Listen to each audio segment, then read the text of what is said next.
Good morning, Oj. Welcome to Studio One. Beautiful Sunday today.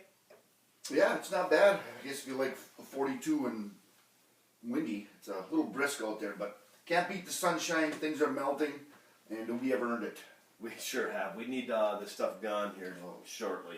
Yeah, I think they can start canceling some baseball and softball and track meets relatively soon. I would imagine. We got to start off this podcast with the biggest news across the UP today. Something very, very significant happened. Life-changing. Yeah, how the hell did Fronte find out about this? Not really sure. Got an odd text from him, a little cryptic message there on that group chat. Were you on that group chat? He kind of threw one out there. But I answered that quick because Stebbs was going to drive us nuts trying to figure this out, who that was. I know.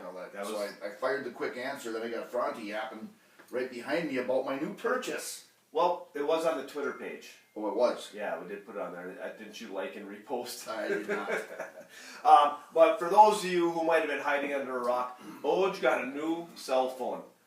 He got rid of the iPhone 5 and now has, what do you have, a 13 or 16? 16. 16. Do you know the difference between a 13 and a 16? 3.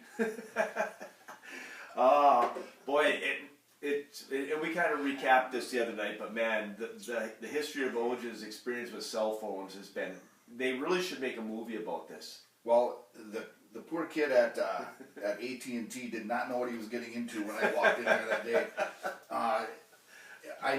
So I was stuck with, of my 64 gigabytes that I had of storage on that little piece of crap iPhone 5, it was always around 62 to 63 the past couple of years, but I wouldn't delete all the stuff off it. I couldn't update because it kept saying if you want to update, you got to have more space. Yeah. Well, I just wouldn't do it because I didn't want to delete some of the stuff on there. So that apparently causes some problems when you go to transfer info from one phone to the other. Who knew? But after some painstakingly awful hour and a half plus of sitting there dealing with trying to watch this little bar move across, get stuff uploaded, I finally said, he looked at me and said, I don't even know if this is all going to go across. And I looked at him and I said, well, then I don't want the new phone. I'll just deal with my old phone. And he kind of said, well, you really should upgrade. This is going to just keep causing me more problems. So I decided to go with the 16, and we left the store. And he said, when you get there, gave Jen directions because I was losing my mind. I was a little tense, to say the least. When you get home, get on the Wi-Fi, he said something about this iCloud backup or whatever the hell. I quit paying attention an hour before that. And we went in there, gave Jen the phone. She tooled around with it for a couple minutes. And next thing you know, pow, all my contacts popped back up on there. Now I lost a lot of good conversations and pictures, but contacts are back. Got my my apps purchased or uploaded or whatever the hell I had to do for those. So they're on there, and life is good with my new iPhone 16. I got to take some pictures too. Look at that, a couple little cameras in the back. This is man, it kind of brings a tear to the eye. Do you think that guy quit after you left? Well, then he couldn't even. The next day I had to go back there because they didn't finish wiping my old phone, if that's the correct term. I can imagine what they were wiping off that thing. Wow, why couldn't they just take it and fire it in the nearest snowbank and be done with it? Why do they have to send this thing away for what purpose? Probably national security. So, yeah, I went back for day 2, and but it's taken care of. I'm very happy. You know, there's a certain demographic. Now I got 124 gigabytes. Holy cow! Do you even know what that means? Well, it means I can. It means I got a lot of room to do things on here, which I didn't with my previous skeleton. So there's a certain section of this listening demographic that can appreciate this conversation because Oj had a slider.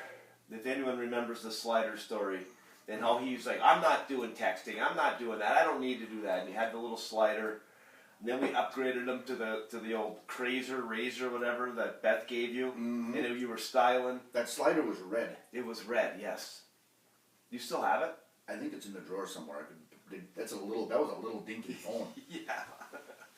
And then Oach went to the iPhone 5, and now he is in the 21st century. Yep, it's not quite the Cadillac, but it's up there. Good enough for this guy. That's for sure. Yeah, I got to tell you, Oach, I'm pretty proud of you. Well, thank you.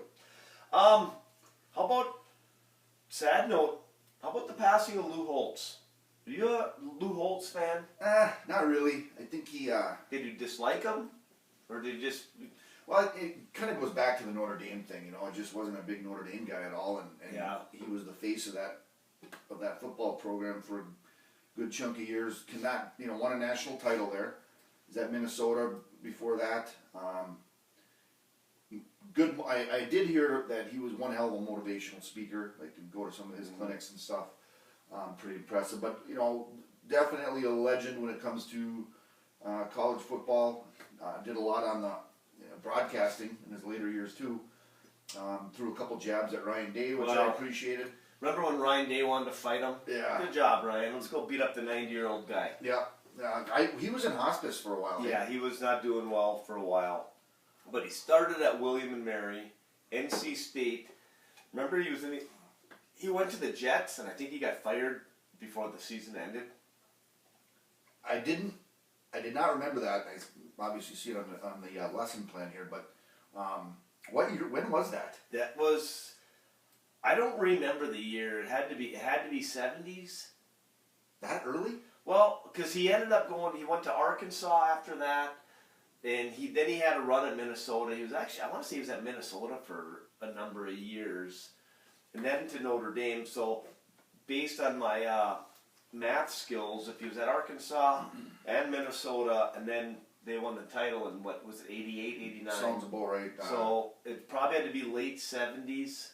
Who was the big speedster on that team, the whiteout? Rocket. Rocket Ishmael? Was he on that one? Yeah, but then, Who am I thinking of? oh God, I'm actually embarrassed right now. What? A bigger, strong, Brown. Tim Brown. Tim Brown. Yeah, won the Heisman. There you go. Yeah, Rocket Ishmael. I can still remember. Rick Meyer, quarterback? Yep. Bettis. The bus was on that I team? think so. How do you not win with that I group? know. And I remember Rocket running back 2 kicks against Michigan that year. I do also. But one of the things that I've always liked about Lou Holtz, and again, I'm kind of a closet Notre Dame guy, and I kind of liked him because he always had quotes. Mm-hmm. Do you have any quotes that you remember of his that you?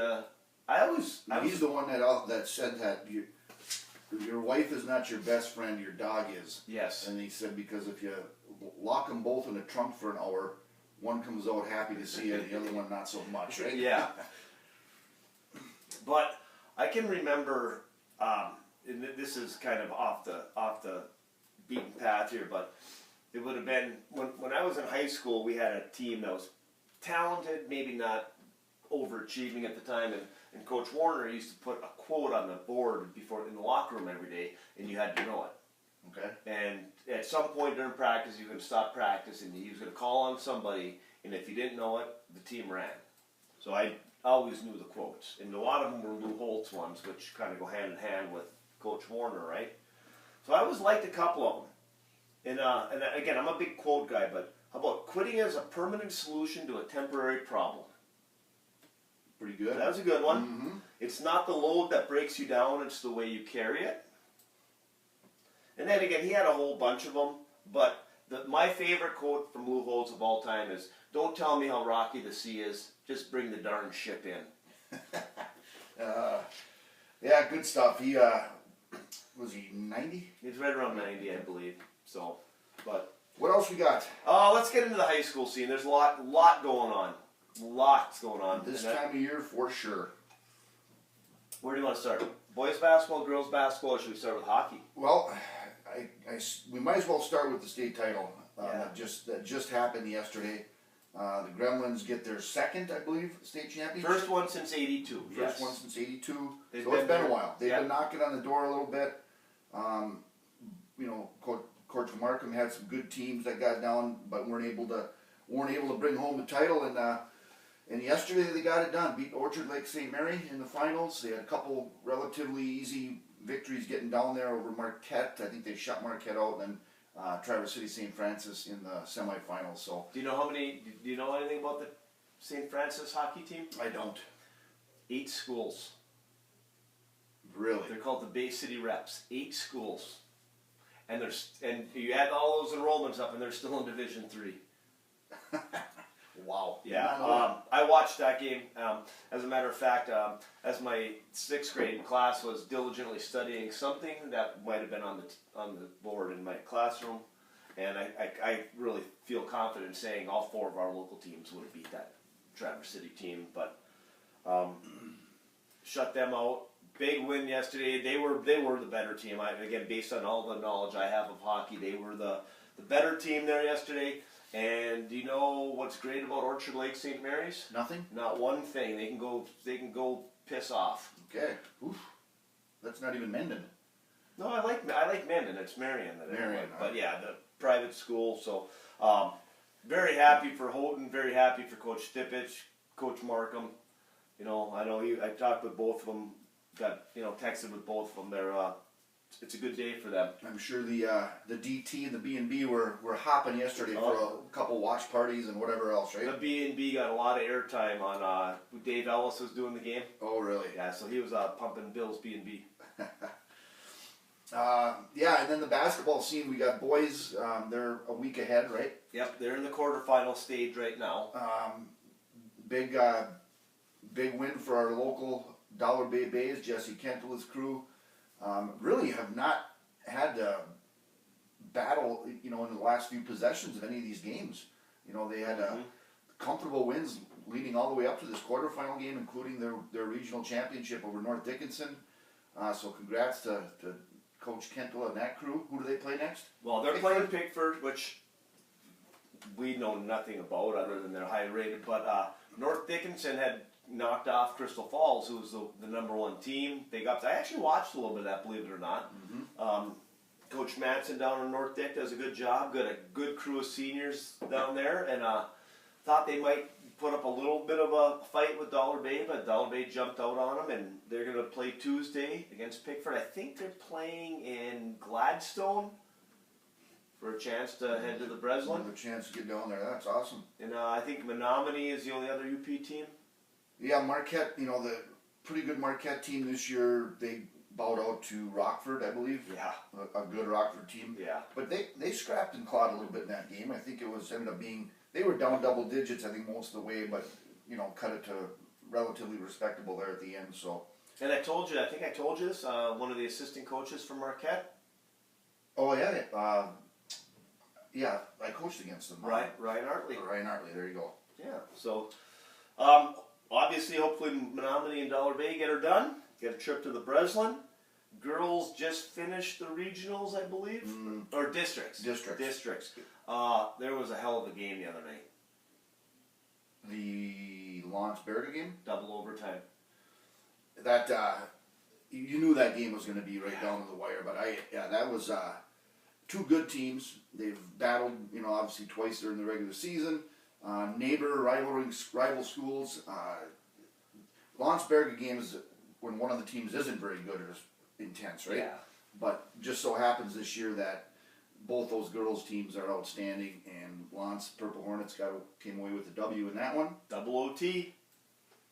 The Cal girls, they won their district. I watched a good chunk of that game while I was kind of watching their upcoming opponent a little bit also. But always grinding. Always grinding, yeah. So Cal didn't play overly well in that game, but did enough to get the win over Westwood. So they play tomorrow in Negaunee against Menominee. Okay. Menominee's solid. It's going to be a tough challenge for Cal. They're going to have to play pretty well, which you should this time of the year, right, when you're in the regionals. But Menominee's got some nice size, good athletes. So we'll see what happens there. Houghton got beat by... Who did they lose to? They got knocked off. Did they get knocked off by? They won their first game. Gladstone. Might have been Gladstone. Gladstone's got that really good player. Yeah, and Negaunee took them down. Okay. So, yeah. And Negaunee's Division 2 Class B, yes. Right? So we'll see what happens this week with the girls.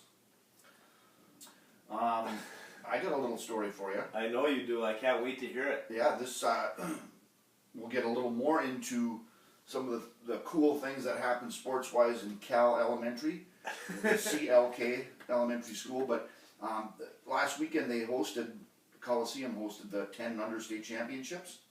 And of course that brings in a lot of teams, a lot of people Yep. from all over the state. A lot of Facebook posts. Oh yeah. Which means that's a, that's a 4th and 5th grade kids for Cal that are involved in that. And it's just, they're not crossing over to the Houghton side of it. It's just these Cal kids, and some of the parents that are involved with this. But these kids, they open up with a 6-3 win, and then they end up playing this Metro Jets team, who I'm assuming is from downstate, the Detroit area or whatever. They get thumped 6-1 in their second game. Really? Yeah. Faced an adversity early in the tournament. You got it. Then they had their third game. This team, I think, had to beat Cal in order to get to the next round. Where Cal, I think a tie would have been good enough, where the point system goes. So they get an empty net goal. It was 1-1 late, so they had to really scratch and claw in that one. They get an empty net goal to win 2-1. Good response. With the young kids responding well. There you go. And then into the finals again against the same team. So they come out of the losers bracket. The Metro Jets. The Metro Jets, and Cal gets a first period goal from Graham Therian, and they hang on and win the state title 1-0. So you're looking at, Robbie Bolson coached that team. His boy Cam was on there, a 4th grader. Darren Urkla was involved. His boy Mason's a 4th grader on there. Matt and Sarah's boy Henrik, Hawkeye Hampton, one of the goalies on the team. Hawkeye, yeah. So I should have had the whole roster, could have named all those kids, but it was pretty cool for that bunch. And like Rob Bolson said, no, their banner's going to be hanging in the Coliseum. They'll have that there for life. So pretty awesome. So do they have a 10-year reunion when they graduate high school? That'd be awesome. So fun stuff for those kids. And then, of course, when we get to Croce's Corner, we'll talk a little more. Right? Yeah, that's kind of we're hitting uncharted waters here. A lot of hockey talk on here today. Well, 2, the state title. Yeah. Try to keep forgot up. about that. Yeah. NCAA tournament that we're getting into that time, Oj. We're close. I think we got a team in already. Long Island University. Oh man, I can't wait to pick them to upset Duke. Oh, LIU is in. What's their nickname? No clue. Neither do I. Are they the Rams? Or that's Rhode Island? Long Island University. Are they the Iced Teas? That would be cool. Let's move on here. All right. But NCAA tournament cranking up here. Oh, yeah, keep going. I like the NCAA tournament a lot. The Big Ten tournament is obviously where my bread is buttered. But we're heading into that, all of them, and then at this time next week we're going to have the selection show for the NCAA tournament. If I got my geography correct. You got that right. Our podcast has the pool set for people to jump on, right? I believe so. SS3TP 2026 is what we got now, because somebody already stole SS3TP, believe it or not. How the hell can that possibly be? So the what do they call that? What do they call it when people kind of stalk you? So yeah, ESPN. It's probably that Beyond the Bridge. They probably took that. ESPN.com, fantasy, blah, blah, blah. The name SS3TP was taken. So it's now SS3TP 2026. Okay. To join our pool, $10, right? I think so. That's how we do it, $10 to fill out those and get me the Venmo to me.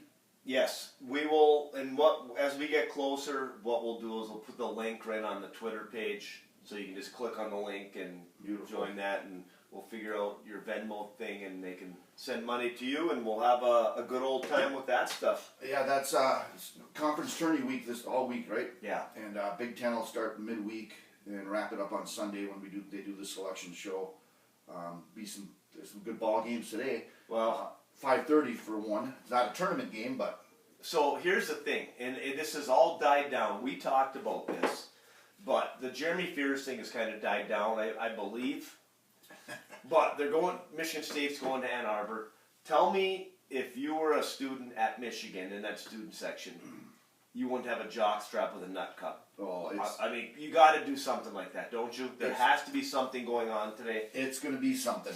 And, the irony is they're really not playing for anything right now. Michigan's got, they've already clinched the outright Big Ten championship. So it's just the rivalry of the game. I think they're both going to be double buys in the tournament, obviously. I think Michigan is, I don't know if they've got it locked, but pretty decent chance they're going to be a 1 seed. Now State, on the other hand, is probably on that 2 to drop to 3. Last time I saw Joe Lenardi, they said 2, but I think they're right on that edge. They could drop to 3, so a game like this would certainly help them. But you are correct. I'm sure the whack job is going to be going a little nuts today, as will Mr. Stever. Will he be in a defensive stance right in the living room? I'm not sure where he is yet on his travels, but wherever he is, good luck, should be interesting. Yeah, I can't wait to watch that game. I wish it was earlier, but time for the Mark Leaf tip of the cap, and today we're going to give it tip the cap to Micah Stipich and his team, and not just to Micah, but also he worked with Corey, who we mentioned had been there, but they've been knocking on the door. It's been a long time since they've won a state title, been one of the top programs in there, and I watched all that game yesterday, and we were trying to get out to get to the Tech hockey game, but I had to watch the end and to see Mike on TV after, and you could see the emotion on his face and what it meant to him and what it meant to, what he felt it meant to the community and everything like that. So we're giving the Mark Leaf tip of the cap to Micah Stipich today. Hey, before we read the ad here, a couple things I just looked at my notes on college hoops. I want to get your thoughts on one of them real quick. The Miami, Ohio situation, what's your thoughts with them? I don't understand why it's an issue. They haven't lost. They're in the tournament. They're not a 1 seed. They put them at an 8 or 9 seed, as far as I'm concerned. I'm wondering if they lose, they won an overtime game or something real tight there the other day, right? Right. But if they lose early in this, because their schedule is, they haven't played anybody, but it's amazing. They are talking about whether, if they get dumped right away in this tournament, do they even get in? Which, to me, they got to be in. Maybe play them. Hey, put them up against Auburn or somebody in the play-in game. No, put them in. They're an 8-9 seed. But don't they play the play-ins? Or isn't there one of those games that's a? I don't know. They play the early. But let them in the tournament. They've had a great run. Why are we diminishing it? They have done everything they can. They took care of all the business in front of them. It's not like they have 2 losses and they won all their games. They get a shot in the tournament. I mean, we're putting Long Island iced teas in the tournament. What difference does it make? But I don't think they're a high seed. I think you put them in that 8-9 seed. Like I said, let them play against Auburn.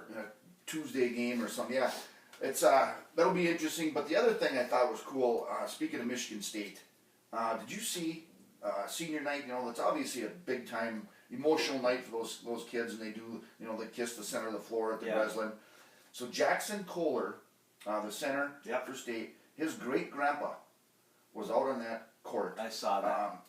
And he's one of 12 remaining Pearl Harbor survivors, which is pretty damn cool. That is awesome. And able to get him to that game. So I thought that was real cool. Jackson Kohler's great grandpa. So anyway, I wanted to throw those 2 things out there. Design 2 Construct is a full-service commercial design and construction company located in Jackson, Wisconsin. Dedicated to creating personalized building solutions to meet our clients' goals. Our lasting relationships with past customers truly help set us apart from any other design-build company. Oj, I got a fun fact for you. You like fun facts? I actually was contacted by one of our faithful listeners to get contact information for our people at Design 2 Construct because they want to build something and they want to get a hold of them and see if they'll do it. True story. Making a difference. Yeah, just changing lives. How about a little NAU basketball update? Just so everyone knows, SS3TP was represented yesterday at the Big Sky Tournament in Boise, Idaho. Yes, that was pretty cool. He had went, I think, previous year 2 or 2 years, whenever they had it last. Paul from Boise was down there and went to the game yesterday, and it sounded like, playing against that 1 seed, they were fighting most of the game to stay in it. They played the 9 seed. They were the 9. Okay. They were the 10 seed. They played the. That was okay. I thought there was the top and bottom. So anyway, they got killed on the glass. Is what it sounded like. Yeah. Just had a tough time rebounding.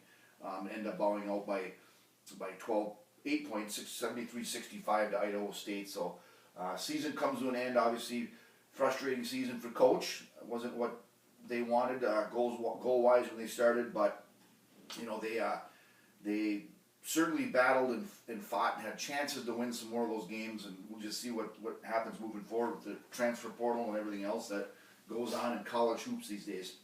Yeah, obviously, you know, last year they had a good season, some talented kids, lost them in the portal, which, you know, we've been up and down this. If you're successful at that level, your guys are moving on. Like, the better you are as a coach, you're going to have that rough seasons because you're going to lose your guys. You know, and I think, I know Carson Talbot is still having a hell of a year for Notre Dame. Notre Dame, right? You know, they're not probably making the tournament, but he has done well.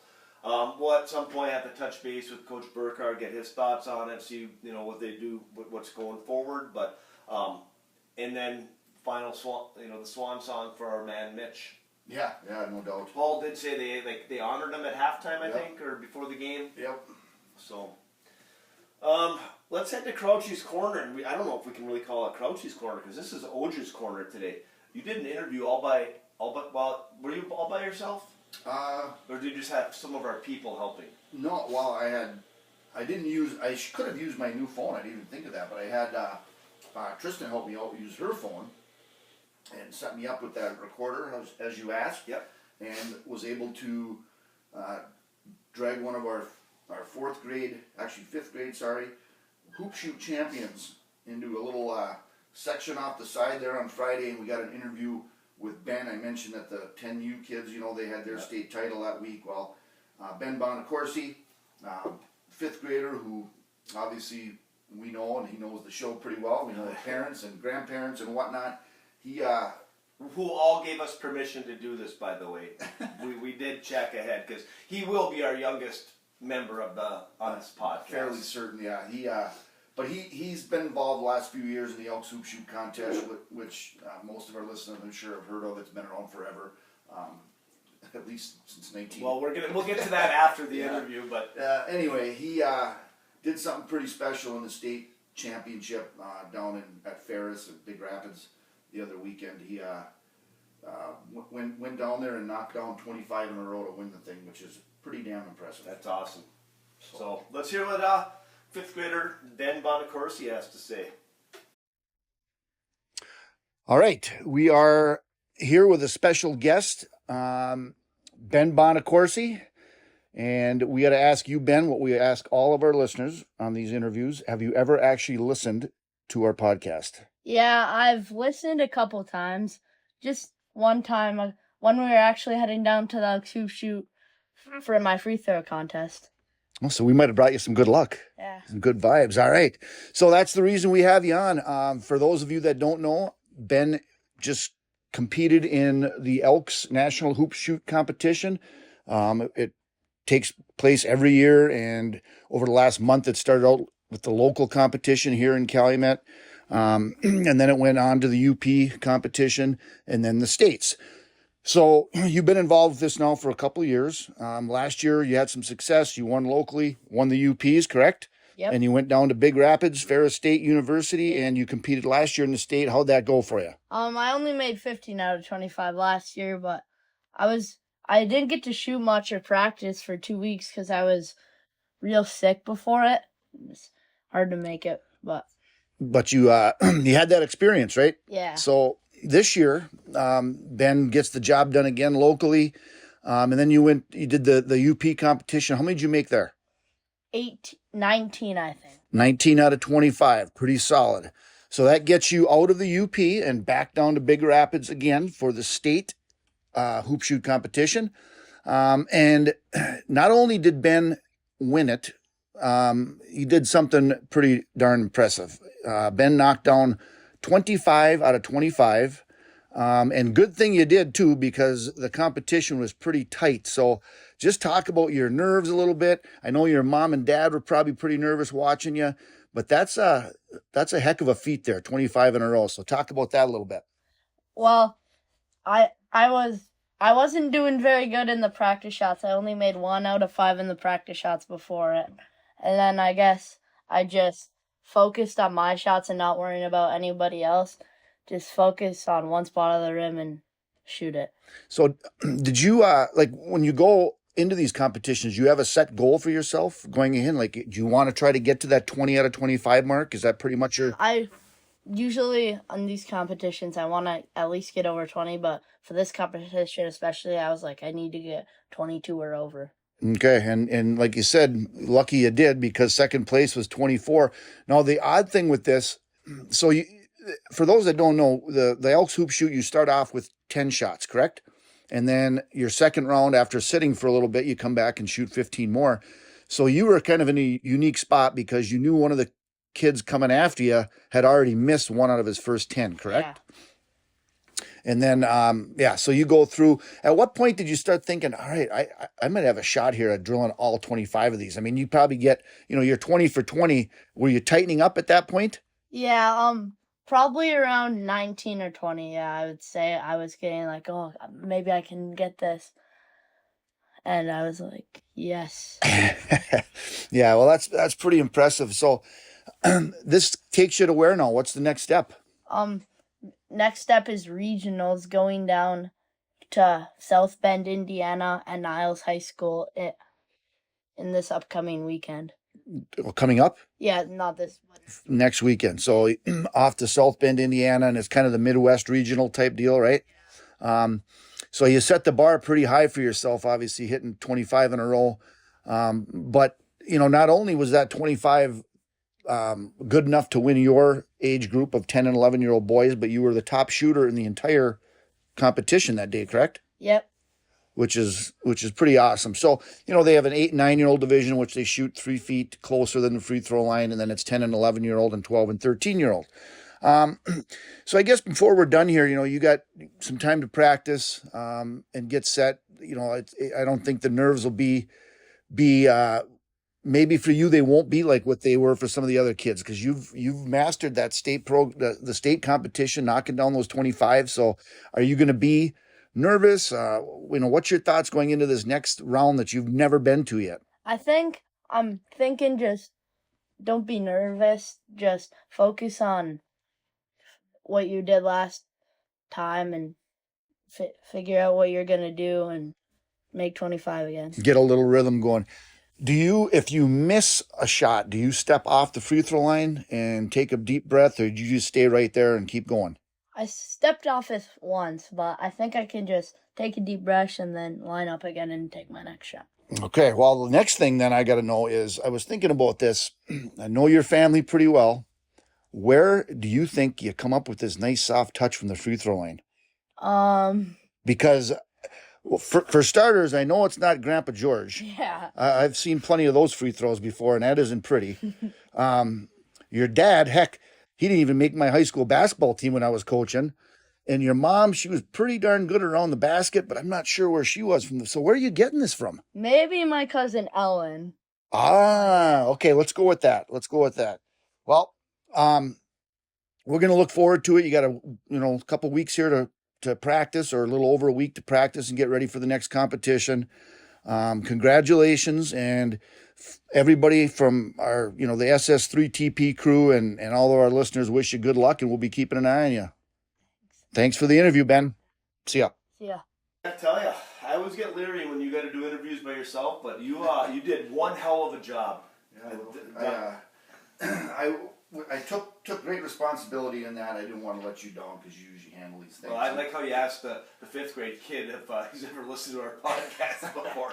Well, not by choice, should have been his answer. Not by right? choice, in the back seat of that car on the way home or the way down or whatever it was. But yeah, that's pretty cool. So, and we would be remiss if we didn't throw you under the bus here.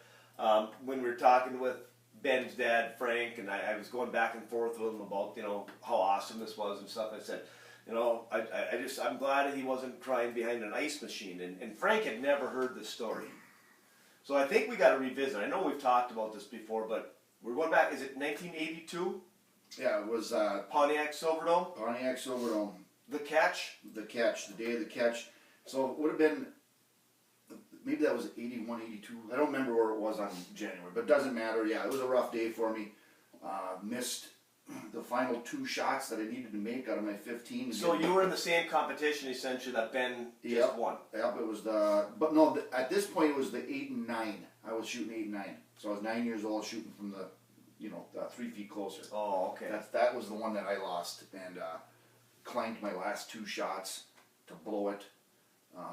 Made 22 out of 25, which wasn't good enough. But it's still a valiant performance. Yeah, so I had a rough time handling that one.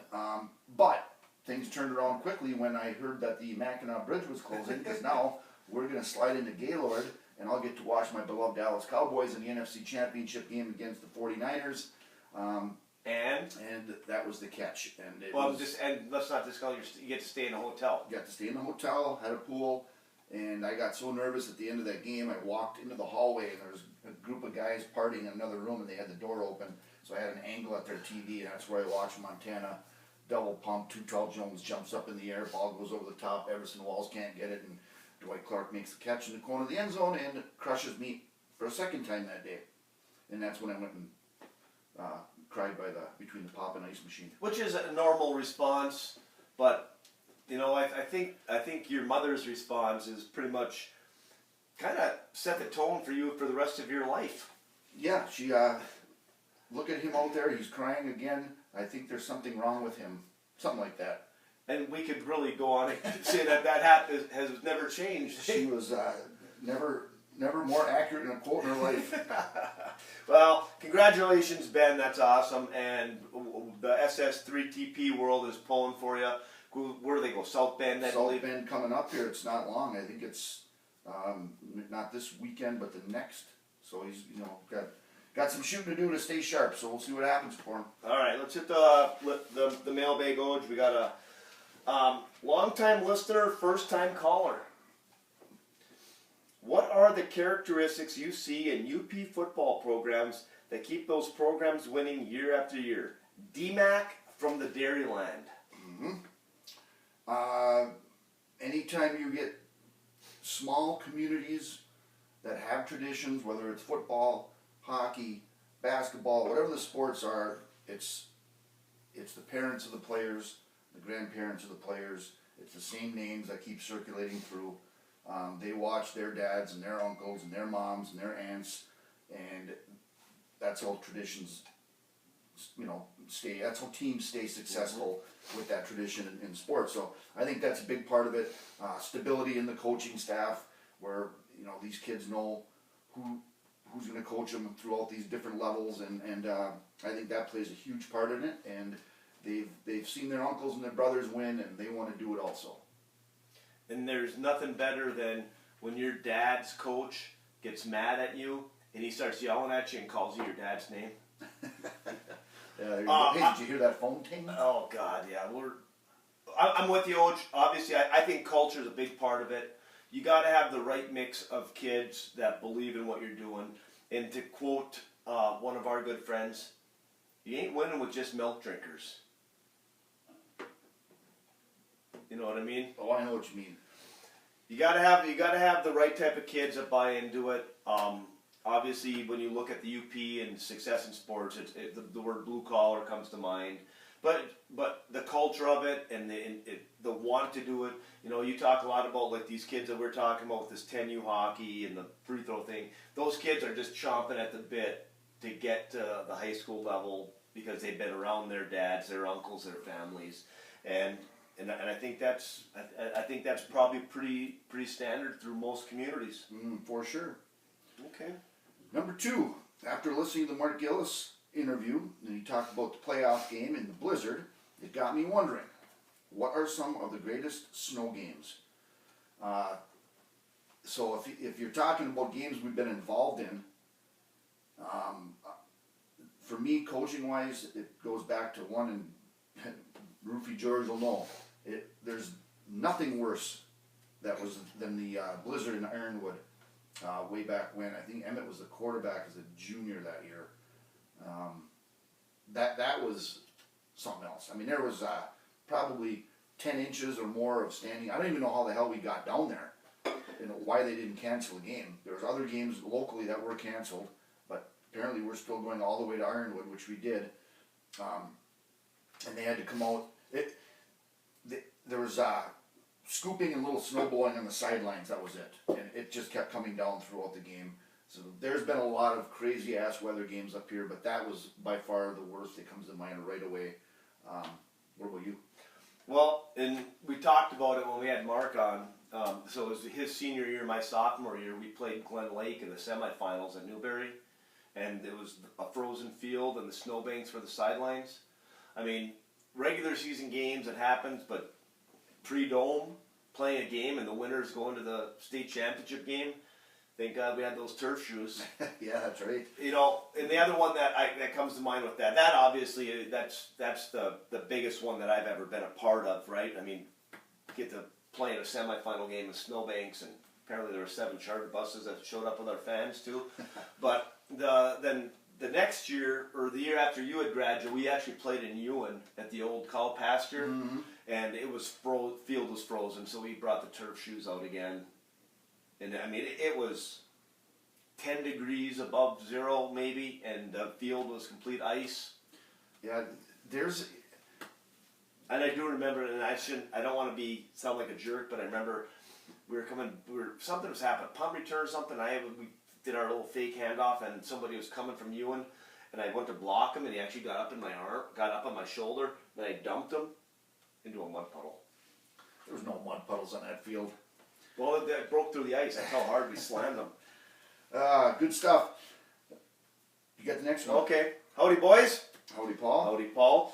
We're getting close to opening day in MLB. What is the best baseball movie ever made? Who has a better chance of making a deep playoff run? Brewers or Tigers? Paul from Boise. Major League. That's my go-to. That'd be my favorite. Yep, I'm with you.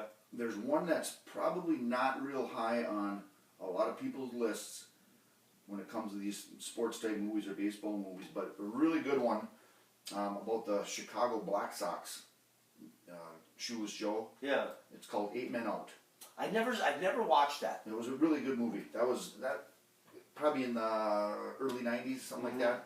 So that's another one that people are interested in, like that kind of stuff. I highly recommend watching 8 Men Out. Anything else? I'm like Major League. How about Moneyball? I don't know if I've ever seen that. That you would get it. That's Oakland GM, right? Yeah. Billy Bean? Yep. That one I do like. I like Major League. How about, did you ever watch the Jackie Robinson 40? Yeah, I went to the theater. I think boys and I went to the theater to see that. Maybe my dad was even. That was good. That's a good That one. was good. Bull Durham. Pretty dang good too. When I call people meat, that's a good one. How about this off the cuff one? How about is Brewster Millions about baseball? Richard Pryor? Yeah, I love that movie. I absolutely love that movie. I don't know if that's considered a baseball movie, but I could probably show that in my econ class, eh? I haven't heard that one in a long time. Yeah. Who else was with him in that? John Candy. Okay. Catcher? Yeah. Oh, yeah. Do we have any other questions that came in? I think we got... Believe it or not. Matt from Earth sent one in last minute again. I don't know if he's doing this to tick us off or get Jesse pissed or what, but we get a normal Matthew question in late. Thoughts on the Sun Belt's gauntlet-style conference tournament? The what? The Sun Belt. You got any thoughts on the Sun Belt Conference? I'd like to see this. I'd like to be in the Sun Belt. What's your favorite fast food restaurant that you don't get to go to normally due to living in a remote area? That's a good question. That is a good question. That's a really good question. What is your go-to caffeinated beverage? I'm just Coffee. coffee. Yeah. Mountain Dew. No. Sometimes on drives I'll take that sweet. I haven't had a pop in a long time. Actually, I'm not drinking much of that. Another few other things I drink too much of. But no, that's coffee for sure. I don't have any thoughts on the Sun Belt. What the hell I don't are you even know what he's talking about. Who's in the Sun Belt? I don't know. Not us. We're in the Snow Belt. Let's see. So again, proof that if you want us to be prepared, don't throw this at us as we're taking the pod. I hope Jesse attacks his ass. I think if this happens again, he gets suspended. What's your favorite fast food restaurant that you don't get to go to normally due to living in a remote area? I'm going to tell you one that's highly overrated, and I like it a lot, but I have a hard time doing it. Is Chick-fil-A, because when where's the closest Chick-fil-A? Green Bay. We had to run both the kids when they were dealing with their knees, and we had to run down to Mackenzie's every couple of months or whatever. Every time we went there, we had to go to Chick-fil-A. There's a lot of good places in Green Bay to eat, but the kids wanted to go to Chick-fil-A, so we always went to Chick-fil-A. So, What's the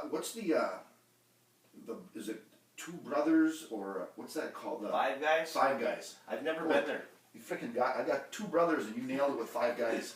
The Remleys. That is awesome. I've had that in Milwaukee a couple different times, and it is night and day better than a McDonald's or a Burger King in my mind for a burger. I thought it was really good, so that'd be the one for me for sure. Yeah, I'm kind of at a loss. I gotta try the Five Guys, but I get set in my What's your way. favorite sub restaurant? I'm a big Jimmy John's. I like that better than Cousins. Jimmy John's it's not filling. Like one sub isn't enough. No, and sometimes the bread is hard. I'll tell you what I used to love was Quiznos. Is that a sub place? Yeah, remember there? Was that up in Hancock? Yeah, Okay.